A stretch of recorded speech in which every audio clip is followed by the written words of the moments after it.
सपने बड़े हैं, उमंगे बड़ी, सितारों को छूने की अब ठान ली।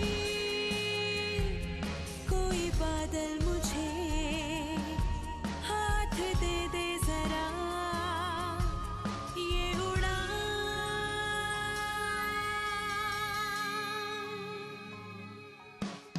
आशाओं के पंख लिए मैं छूने चली आसमान नया।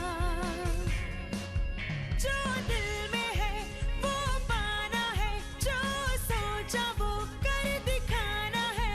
सपनों को देनी है जिंदगी, कदमों को उड़ना सिखाना है।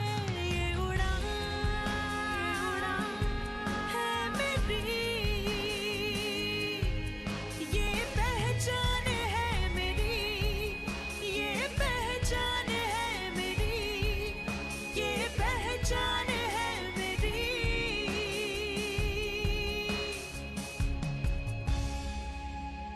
ये उड़ान।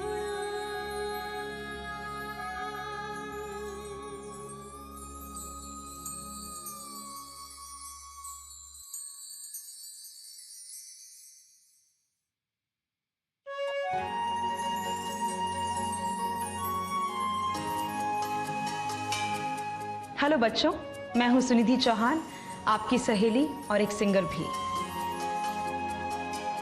मैं आज जो भी हूं, जहां भी हूं, इसके लिए मैंने बहुत मेहनत की है और हमेशा ईमानदारी से कोशिश भी की है। लेकिन अपनी सफलता का सबसे ज़्यादा श्रेय मैं अपने पापा को देती हूं, क्योंकि उन्होंने हर कदम पर मेरा सही मार्गदर्शन किया, मुझे हौसला दिया और इस बात का विश्वास दिलाया कि मैं जो भी करना चाहती हूँ वो कर सकती हूँ। पर एक बात कहूँ, मैं भी आप लोगों की तरह ही थी, एक छोटे से गांव अरनिया से। पर मेरे सपने कभी छोटे नहीं थे। कुछ बड़ा करना है, कुछ बन के दिखाना है, ये मैंने मन में ही ठान लिया था। और शायद यही वजह है कि आज मैं अपनी एक पहचान बनाने में कामयाब हो पाई हूँ। लगन से कोशिश करेंगे तो आप लोग भी अपनी मंजिल को ज़रूर पा सकते हैं।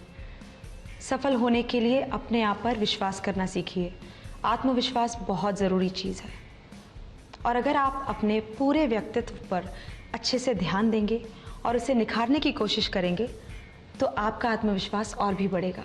तो बच्चों, मैं आपसे यही कहना चाहूँगी कि व्यक्तित्व संवारने वाली वो सभी बातें जैसे सकारात्मक सोच, व्यक्तिगत स्वच्छता और शिष्टाचार जैसी चीज़ों पर ध्यान दें, क्योंकि अगर आप इन सभी चीज़ों को अपनी ज़िंदगी का हिस्सा बना लेते हैं तो मुझे पूरा विश्वास है कि आप सभी के पास कल एक प्रभावशाली और आकर्षक व्यक्तित्व होगा और फिर आपको अपने सपनों की उड़ान भरने और आसमान छूने से कोई नहीं रोक सकता।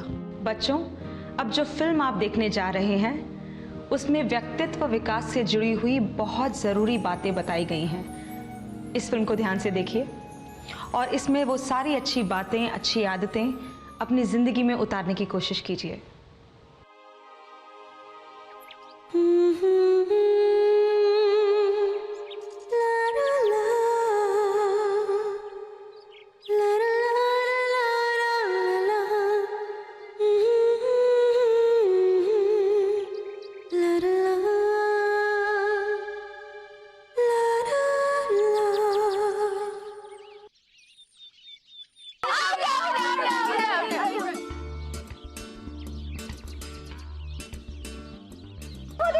जो दीदी आ गई।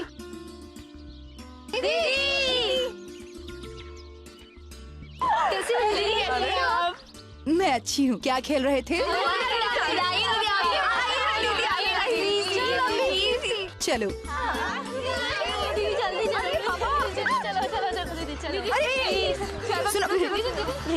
सुनो, मुझे काम है, मुझे जाना है।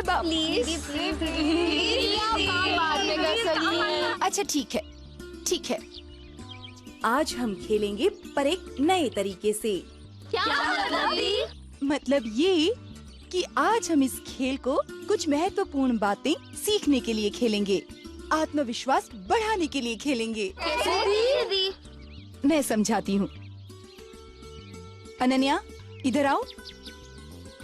अच्छा अनन्या बताओ, इसमें कितने खाने हैं? 7 खाने हैं दी।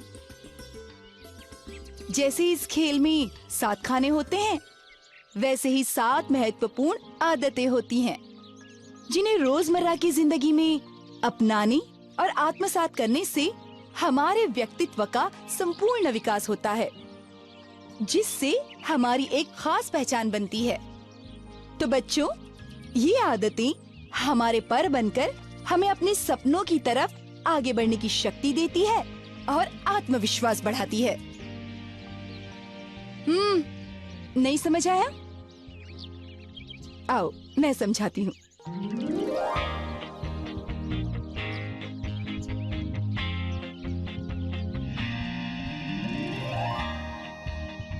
प्रज्ञा, इधर आओ। हाँ दीदी बोलिए।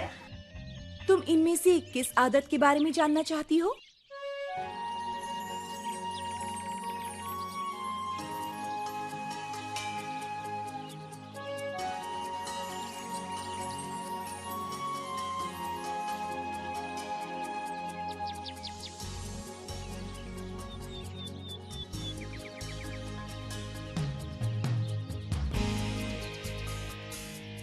दीदी, मुझे सकारात्मक सोच के बारे में जानना है, आप बताइए ना दीदी।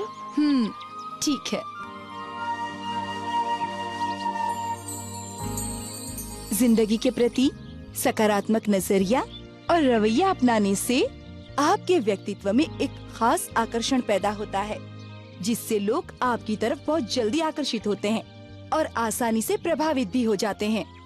वैसे ही नकारात्मक रवैये से लोग आपसे दूर भागते हैं, न ही बात करना पसंद करेंगे और न ही मिलना पसंद करेंगे।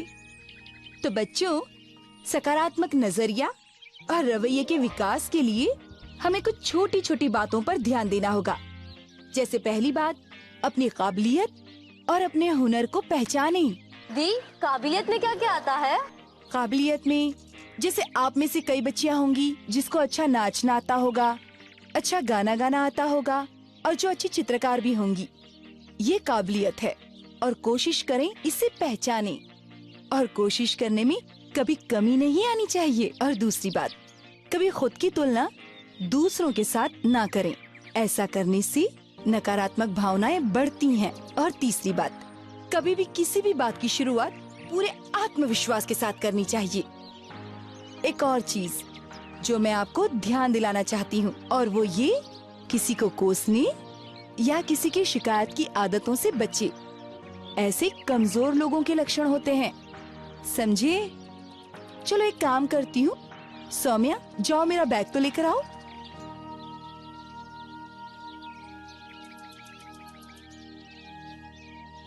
अब मैं आप लोगों को एक मिसाल देती हूँ। अच्छा मुझे बताओ, इस बोतल में कितना पानी है? सौम्या तुम बताओ। दी, बोतल आधा भरा हुआ है। तुम? आधा खाली है। और तुम? आधी भरी हुई है। सच्चाई तो ये है कि जिसने इसे नकारात्मक नजरिए से देखा है, उसे ये बोतल आधी खाली दिखेगी, और जिसने इसे सकारात्मक नजरिए से देखा है तो बोतल आधी भरी हुई दिखेगी। तो नजरिए के फर्क को समझिए।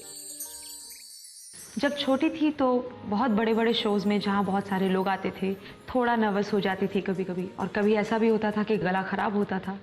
तब अपने आप से सिर्फ यही बात करती थी, यही अपने आप को विश्वास देती थी कि मैं एक अच्छी सिंगर हूँ। तो क्या हुआ, अगर बहुत सारे लोग आए हैं, आज भी मैं अच्छा ही गाऊंगी, और आज मैं पूरे आत्मविश्वास के साथ गाऊंगी कि कोई कमी ना निकाल सके। और अंत में सब अच्छा ही हो जाता था। इसका मतलब ये है कि एक सकारात्मक सोच बहुत ज़रूरी है।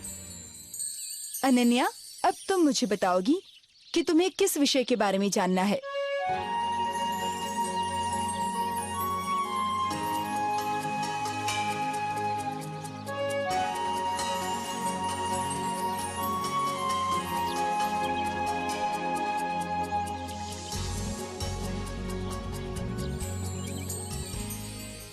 तन और मन दोनों के स्वस्थ होने का मतलब है पूरी तरह से स्वस्थ होना।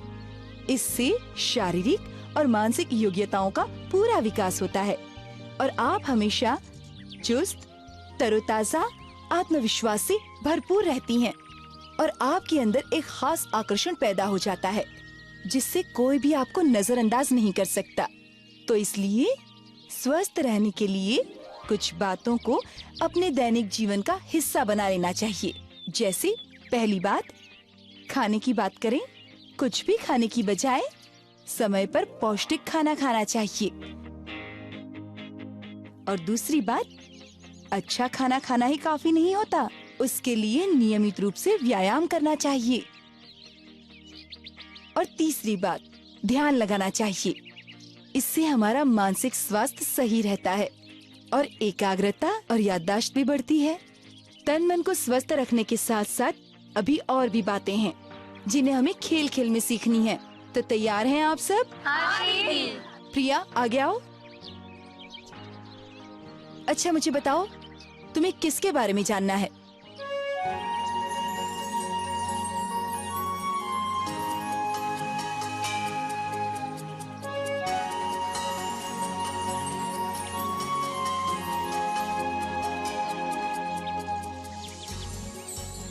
स्वच्छता का सीधा संबंध स्वास्थ्य से है, जिसका सीधा असर आपके व्यक्तित्व पर पड़ता है। नियमित रूप से स्वच्छता के नियमों का पालन करने से आप हमेशा बीमारियों से बचे रहते हैं, अंदर से अच्छा महसूस करते हैं और खुद को आत्मविश्वास से भरपूर पाते हैं। और ये चीजें आपके व्यक्तित्व से भी झलकती हैं, है ना? बच्चों, आप उम्र के जिस मोड़ पर हो वो किशोर अवस्था है। इसमें आप में अंदरूनी और बाहरी परिवर्तन होते हैं, जिसमें शारीरिक, मानसिक और भावनात्मक परिवर्तन भी शामिल हैं। ये परिवर्तन हर लड़की के जीवन में आते हैं। इसी समय पीरियड्स यानी कि माहवारी की शुरुआत होती है। आप में से कई बच्चियां ऐसी होंगी जिनको पीरियड्स की शुरुआत हो गई होगी और कई बच्चियों को होने वाली होगी। और ये मुझे भी होता है। माहवारी हर महिला, हर लड़की के जीवन का हिस्सा होता है। इससे कोई फर्क नहीं पड़ता कि लड़की अमीर है या गरीब, गांव में रहती है या शहर में। मैंने कई बार लड़कियों को माहवारी से घबराते हुए देखा है और वो इसे बीमारी समझ लेती हैं। लेकिन सच बात तो ये है कि घबराने वाली कोई बात ही नहीं है। अक्सर वो लड़कियां अपना आत्मविश्वास बिल्कुल कम कर देती हैं। लेकिन आप लोगों को पता होना चाहिए कि ये एक प्राकृतिक प्रक्रिया है जो नियमित रूप से हर 25-30 दिन में एक बार होती है। कितने साल की उम्र में पीरियड शुरू होते हैं? यही कोई 9 से 15 साल की उम्र में शुरुआत होती है। एक बात बताइए, माहवारी के समय में तो शरीर से खून भी निकलता है, क्या इसी के कारण कमजोरी महसूस होती है? नहीं नहीं, बिल्कुल नहीं। ऐसा लगता है कि बहुत खून निकलता है। माहवारी के दौरान 100 से 150 ml यानी एक छोटे कप जितना ही खून निकलता है। ये कोई ज्यादा मात्रा में नहीं है, तो घबराने वाली बात नहीं है, क्योंकि शरीर लौह तत्वों से इसकी पूर्ति 48 घंटों में ही कर लेता है। मैंने काफी बड़ी संख्या में लड़कियों को देखा है जो एनीमिया यानी कि खून की कमी से वो पीड़ित रहती हैं। इसीलिए आपको इसकी भरपाई के लिए पौष्टिक खाना खाना चाहिए, जैसे मांसाहारी, शाकाहारी आहार ले सकते हैं। इससे आप इन दिनों में भी सामान्य बनी रहती हैं। माहवारी की प्रक्रिया को वैज्ञानिक ढंग से और विस्तार से समझाती हूँ, इससे गलत धारणाएं भी दूर होंगी। अंडाणु के परिपक्व होने की ये प्रक्रिया मासिक चक्र के 5वें से 14वें दिन के बीच आती है और आम तौर पर इसे मासिक चक्र का प्रथम चरण कहते हैं। मासिक चक्र का दूसरा चरण 15वें दिन शुरू होता है और 28वें दिन तक चलता है। फॉलिकल के टूटने और अंडाणु के निकलने के बाद कॉर्पस ल्यूटियम द्वारा उत्पन्न होने वाले हार्मोन्स प्रोजेस्टेरोन गर्भाशय में अंडाणु के प्रवेश के लिए गर्भाशय की दीवार बनाते हैं। जब ये अंडाणु वीर्य द्वारा प्रजनन के लिए उपयोग होता है, तब गर्भाशय की दीवार से जुड़ जाता है और लगातार कोशिका विभाजन के बाद भ्रूण में बदल जाता है। लेकिन प्रजनन के लिए उपयोग नहीं होने की स्थिति में अंडाणु और गर्भाशय एक साथ टूटते हैं और माहवारी के दौरान मासिक स्राव के रूप में बाहर आते हैं। ये तीसरा चरण ही माहवारी कहलाता है, जो मासिक चक्र के पहले 4 दिनों के दौरान होता है। अब मुझे लगता है कि आप सब पीरियड्स के बारे में समझ चुकी होंगी। हाँ दीदी। मेरे कहने का मतलब है, आज के जमाने में पीरियड्स मतलब आजादी का अंत नहीं है, क्योंकि सैनिटरी नैपकिन्स की वजह से व्यक्तिगत स्वच्छता पर ध्यान देना बिल्कुल आसान हो गया है। अब आप आराम से घूम फिर सकते हो, स्कूल जा सकते हो, बाजार जा सकते हो और बिना किसी परेशानी के वो सब कुछ कर सकते हो जो आप सामान्य दिनों में करते हो। तो इसलिए डर, संकोच बिल्कुल हटा दो और पूरे आत्मविश्वास के साथ जमाने का सामना करो। हर वक्त आपका वक्त है। लेकिन फिर भी मुझे ऐसा लगता है कि आप लोग माहवारी के दौरान घर में बंद हो जाती हो। हाँ दी, आपने बिल्कुल सही कहा। इसकी वजह से तो मैं स्कूल भी नहीं जा पाती। दी, मैं उन दिनों पूरी तरह घर में ही बंद हो जाती हूँ, पास की दुकान तक भी नहीं जाती। इसीलिए मैं अपनी आजादी बरकरार रखने के लिए और खुलकर जीने के लिए सैनिटरी नैपकिन्स का इस्तेमाल करती हूँ। ज्यादातर डॉक्टर्स भी कहते हैं माहवारी के दिनों में स्वस्थ बने रहने के लिए कपड़ों के बजाय सैनिटरी नैपकिन्स का इस्तेमाल करना चाहिए, क्योंकि ये ज्यादा साफ और स्वच्छ होते हैं, लीकेज और संक्रमण का खतरा नहीं रहता और संपूर्ण सुरक्षा भी देते हैं। जबकि कपड़ा चाहे जितना धुला हुआ हो, उसमें ढेरों कीटाणु हो सकते हैं। कभी कभी इन अस्वच्छ कपड़ों के इस्तेमाल करने से संक्रमण हो सकता है और पूरी प्रजनन प्रणाली जैसे गर्भनाल, गर्भाशय को नुकसान पहुंच सकता है। साथ ही कपड़े का इस्तेमाल सही और सुविधाजनक नहीं है, बल्कि ये तो स्वच्छता की दृष्टि से हानिकारक है। वो तो ठीक है दी, लेकिन मैंने सुना है कि सैनिटरी नैपकिन्स को इस्तेमाल करने के बाद फेंकने से बीमारियां फैलती हैं, इसलिए मैंने कभी जानते हुए भी इस्तेमाल नहीं किया। अनन्या, आपने जो सुना है वो सिर्फ एक गलत धारणा है। इसका कोई वैज्ञानिक आधार नहीं है। वैसे भी सैनिटरी नैपकिन्स का निपटान बहुत ही आसान है। इसे एक पेपर में लपेटकर कूड़ेदान में फेंक सकते हैं, कचरे के साथ जला सकते हैं या फिर जमीन में गाड़ सकते हैं। और मैं फिर से दोहरा रही हूँ कि हमेशा डिस्पोजेबल सैनिटरी नैपकिन्स का ही इस्तेमाल करें। जब भी गीलापन महसूस हो तो इसे बदल लें। बदलने के पहले और बदलने के बाद हमेशा कीटाणुनाशक साबुन से हाथ जरूर धोएं। पंक्ति, अब तुम्हारी बारी है। अब तुम चुनो।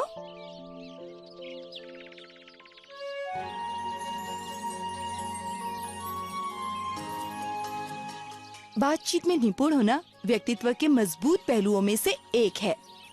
आपने बच्चों हमेशा देखा होगा, जो व्यक्ति बातचीत करने में कुशल होता है और वो जहाँ भी जाता है हमेशा अपनी सकारात्मक छाप छोड़ कर आता है।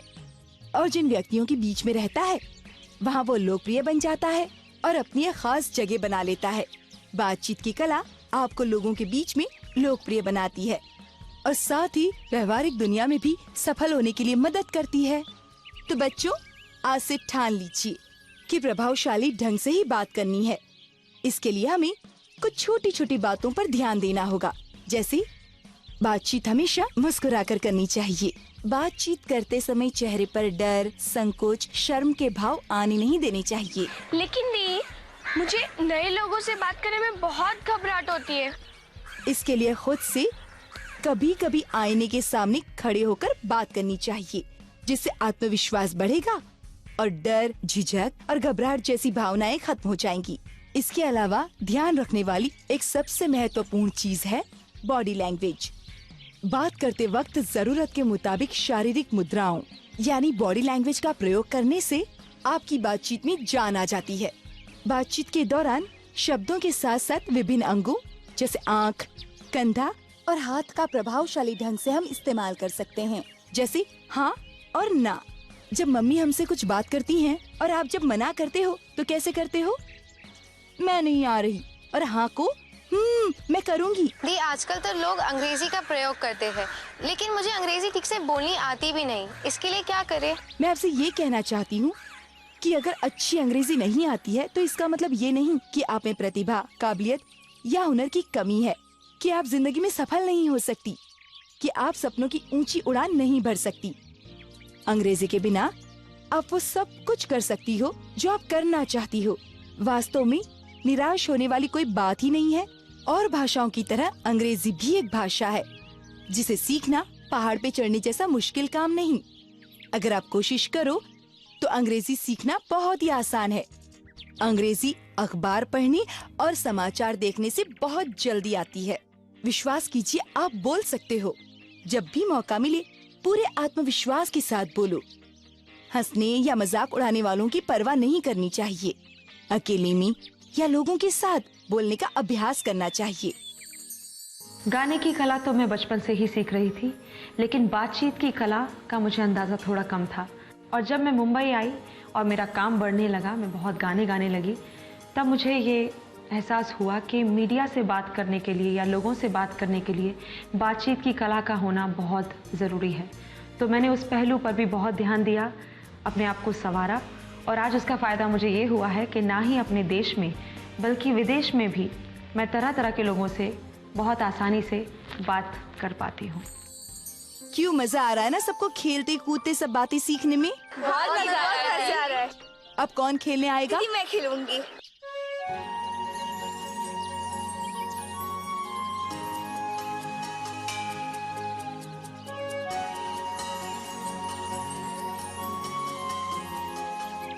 आप मुझे शिष्टाचार के बारे में बताएंगी? बिल्कुल। अदब से पेश आने वाला एक सभ्य और संस्कारवान व्यक्ति सबका दिल जीत लेता है। उसे सबका प्यार और सम्मान मिलता है। इसलिए रोजमर्रा की जिंदगी में शिष्टाचार और संस्कार से जुड़ी बातों पे ध्यान देना चाहिए। जैसे अगर हमारी कोई थोड़ी सी भी मदद करता है तो उसे धन्यवाद कहना चाहिए। बिल्कुल सही। सिर्फ औपचारिकता पूरी करने के लिए नहीं, बल्कि दिल से बोलना चाहिए। और अगर आपसे कोई गलती होती हो तो आप क्या करते हो? माफी मांग लेते हैं। बहुत अच्छे। बल्कि मैं तो कहती हूँ तुरंत माफी मांगनी चाहिए, बिना किसी घबराहट और झिझक के। और भी महत्वपूर्ण बातें हैं, जैसे पैरों को आपस में जोड़कर, यानी कि एक के ऊपर एक रखकर बैठना चाहिए। बिना दरवाजा खटखटाए किसी के कमरे में नहीं जाना चाहिए। और जब कोई बुजुर्ग रास्ते में भारी सामान उठाते हुए दिखे तो तुरंत उनकी मदद करनी चाहिए। और एक और बात, सार्वजनिक जगह पर तो आप जाते ही हो, तो वहाँ अपने से बड़े लोगों को पहले जाने देना चाहिए। क्यों, समझे? कोमल, खेल को आगे बढ़ाओ। दी, मैं चाहती हूँ कि मेरी त्वचा हमेशा स्वस्थ रहे, इसलिए मुझे आप स्वस्थ त्वचा के बारे में बताइए। चेहरा बाहरी व्यक्तित्व का सबसे अहम हिस्सा है। जब आप पहली बार किसी से मिलते हो तो उसकी नजर सबसे पहले कहाँ पड़ती है? चेहरे पे दी। उसके मन में आपकी एक खास छवि बनती है। कई बार आपको किसी का सिर्फ चेहरा याद रह जाता है, बाकी बातें भूल जाते हो, क्योंकि जरूर उसके चेहरे पर कुछ खास बात होती होगी। त्वचा की सादगी या ताजगी, साफ और स्वच्छ त्वचा हो तो कोई भी लड़की अंदर से अच्छी और आत्मविश्वास से भरपूर दिखती है। वैसे भी तो आपकी उम्र में देर रात तक पढ़ाई, परीक्षा का तनाव, खान पान की गलत आदतें और धूप में त्वचा में बदलाव आ जाता है। इसलिए आपको अपने चेहरे की देखभाल पर खास ध्यान देना चाहिए। इसके लिए सबसे पहले आपको अपनी त्वचा का प्रकार जानना जरूरी है। दीदी, त्वचा कितने प्रकार की होती है?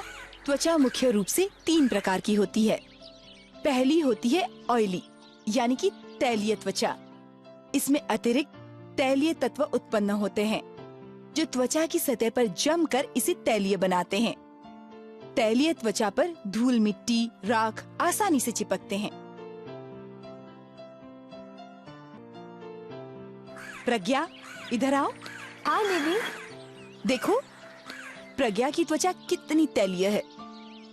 और दूसरी होती है सूखी त्वचा, जो पर्याप्त मात्रा में नमी नहीं सोख पाती और न ही तेल उत्पन्न कर पाती है।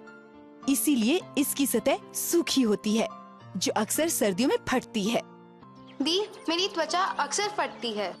पंक्ति, इधर आओ। पंक्ति की त्वचा सूखी है। तीसरी होती है सामान्य त्वचा, जो पतली और कोमल होती है। इसमें तेल और नमी का सही संतुलन रहता है। इसकी खासियत है कि ये साफ दिखती है, जैसे मेरी त्वचा सामान्य त्वचा है। दी, त्वचा के प्रकार तो आपने बता दिए, अब हमें बताइए कि त्वचा की देखभाल कैसे करनी चाहिए। हाँ, वो भी बताती हूँ। त्वचा की देखभाल के लिए सबसे पहला और महत्वपूर्ण कदम है इसकी सफाई। पानी से चेहरा जितनी बार धो सकती हैं धोएं। त्वचा की सफाई का सबसे अच्छा जरिया है और जरूरी भी है। लेकिन काफी नहीं, क्योंकि चेहरे की त्वचा शरीर के और अंगों से सबसे नाजुक और कोमल होती है। इसलिए इस पर विशेष ध्यान देना बेहद जरूरी है, जो किसी साबुन से संभव नहीं। साबुन के बजाय किसी सौम्य फेस वॉश का इस्तेमाल करना चाहिए। इसके इस्तेमाल करने से चेहरे पर चिपकी धूल मिट्टी के छोटे छोटे कण आदि तुरंत निकल जाते हैं और चेहरा साफ हो जाता है और गहराई से साफ होता है। जबकि साबुन के इस्तेमाल से चेहरे की त्वचा की कुदरती नमी को नुकसान पहुंच सकता है और खुजली भी होती है, क्योंकि इसमें डिओड्रेंट, अल्कलाइन अर्थात खारेपन वाले तत्व और दूसरे तत्व भी होते हैं, जो चेहरे की त्वचा के लिए उपयुक्त नहीं है। इसलिए किसी मुलायम फेस वॉश से नियमित रूप से दिन में 2 बार चेहरा धोने की आदत डालनी चाहिए। ये त्वचा के लिए काफी सौम्य होते हैं और साथ ही चेहरे की कुदरती नमी को बरकरार रखने के लिए भी मदद करते हैं और भविष्य में होने वाले कील मुहासों को भी रोकते हैं। इसके साथ ही एक बार सुबह और एक बार रात को मॉइस्चराइजर लगाने की आदत डालनी चाहिए। चेहरे पर मॉइस्चराइजर लगाने से त्वचा संबंधी आम समस्याएं परेशान नहीं करती और नमी का भी सही संतुलन बना रहता है और साथ ही साथ त्वचा का पोषण भी होता है। दी, मेरे चेहरे पर अक्सर कील मुहासे निकल आते हैं। आप लोगों की उम्र में हर लड़की को छोटे मोटे कील मुहासे तो निकलते ही हैं, लेकिन इसका मतलब ये नहीं कि आपकी त्वचा में खराबी है। दरअसल इस उम्र में ऑयल ग्लैंड्स यानी तेल ग्रंथियां सक्रिय हो जाती हैं, इसलिए ये कील मुहासे निकलते हैं। हाँ, अगर ये कील मुहासे गंभीर समस्या का रूप धारण कर लेते हैं तो इसके लिए स्किन स्पेशलिस्ट यानी कि त्वचा विशेषज्ञ से संपर्क करना चाहिए। कोमल, अब तो तुम्हें पता चल गया होगा त्वचा की देखभाल अच्छी तरह कैसे की जाती है। दी, आप तो बहुत अच्छी बात बता रही है। मैंने तो ये कभी सोचा ही नहीं। आप लोग भी इन बातों को याद रखिए और इन पर अमल कीजिए ताकि आपकी त्वचा हमेशा साफ और स्वस्थ रहे। अब तो खेल का एक ही खाना बचा है, भूमिका के नाम। हमारे बाहरी व्यक्तित्व की छवि काफी हद तक कपड़ों से बनती है। कपड़ों से ही हमारे संस्कार और सोच का पता चलता है। इसलिए पहनावे के प्रति कभी लापरवाही नहीं करनी चाहिए। कपड़े नए हों या पुराने, लेकिन साफ सुथरे और इस्त्री किए हुए होने चाहिए। अवसर के अनुसार ही कपड़े पहनने चाहिए जिसमें आप सहज महसूस करें और जो आप पे जचते हो। ऐसे कपड़े पहनने चाहिए जिससे आप अंदर से अच्छा महसूस करें और जो आपके आत्मविश्वास को भी बढ़ाए। पहले मैं अपने पहनावे पर बिल्कुल ध्यान नहीं देती थी, पर जैसे ही करियर आगे बढ़ने लगा और मैं थोड़ी फेमस हो गई तो मुझे ऐसा लगा कि मुझे अपने कपड़ों पर, अपने पहनावे पर थोड़ा ध्यान देना चाहिए, क्योंकि ये बहुत ज़रूरी है। तब से मैंने ठान लिया कि मैं जब भी घर से बाहर निकलूंगी मैं इस बात का ख्याल रखूंगी कि मैंने क्या पहना है, मैं कहाँ जा रही हूँ और मुझे उसके अनुसार क्या पहनना चाहिए। बच्चों, आप अपने व्यक्तित्व का संपूर्ण विकास कैसे कर सकते हो ये तो मैंने बता दिया। अब आप पर है कि आप इसे कैसे निखारते हो, इसे कैसे आकर्षक और प्रभावशाली बनाते हो। प्रतिभा पाटिल, सुष्मिता सेन, कल्पना चावला, पीटी उषा जैसा बनना और उनके जैसा काम करना कौन लड़की नहीं चाहती होगी। ये सभी महिलाएं सिर्फ अपने काम और असाधारण उपलब्धियों के लिए ही नहीं जानी जाती। इनका करिश्माई व्यक्तित्व भी इनकी खास पहचान है, जिससे देश ही नहीं दुनिया भर की लड़कियां इनसे प्रेरित और प्रभावित हैं। इन सभी ने अपने व्यक्तित्व के साथ साथ बाकी पहलुओं को भी बखूबी तराशा है, कपड़े पहनने के ढंग से लेकर बोलने तक। अच्छा बच्चों, बताओ, बातचीत की कला निखारने के लिए मैंने आपको क्या क्या तरीके बताए थे? दीदी, मैं बताऊं? आईने के सामने खड़े होकर खुद से बात करनी चाहिए और बात करते समय बॉडी लैंग्वेज का प्रयोग करना चाहिए। बहुत अच्छा प्रज्ञा। अच्छा सौम्या, अब आप बताओ, व्यक्तित्व के विकास के लिए कौन कौन सी आदतों को आत्मसात करना चाहिए? पहली है सकारात्मक सोच, स्वच्छ तन मन, साफ कपड़े और बातचीत की कला। नहीं, बाकी की मैं बताऊं? स्वस्थ त्वचा, व्यक्तिगत स्वच्छता और शिष्टाचार। हाँ, बहुत बढ़िया। मैं खुश हूँ कि आप सबको वो सारी बातें याद हैं।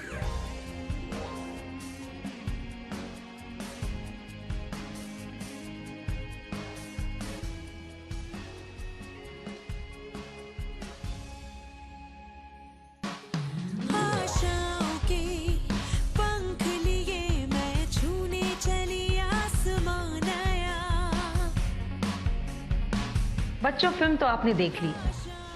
इसे बनाने और दिखाने का एक मकसद है कि आप इससे कुछ नया सीखें और कुछ नया करने के लिए प्रेरित हों। मुझे इस बात का भी यकीन है कि आज आपने व्यक्तित्व विकास से जुड़ी हुई सारी अच्छी और ज़रूरी बातें सीखी होंगी। अंत में मैं बस इतना ही कहना चाहती हूँ कि इसमें दिखाई और सिखाई हुई सभी बातों की अहमियत समझते हुए उन्हें याद रखें, क्योंकि ये ज़िंदगी के हर कदम पर आपके काम आएंगी। तो पूरे आत्मविश्वास के साथ आगे बढ़िए, आपके सपने भी पूरे होंगे, आपको मनचाही मंजिलें भी मिलेंगी। मेरी ढेर सारी शुभकामनाएं आप लोगों के साथ हैं। ये उड़ान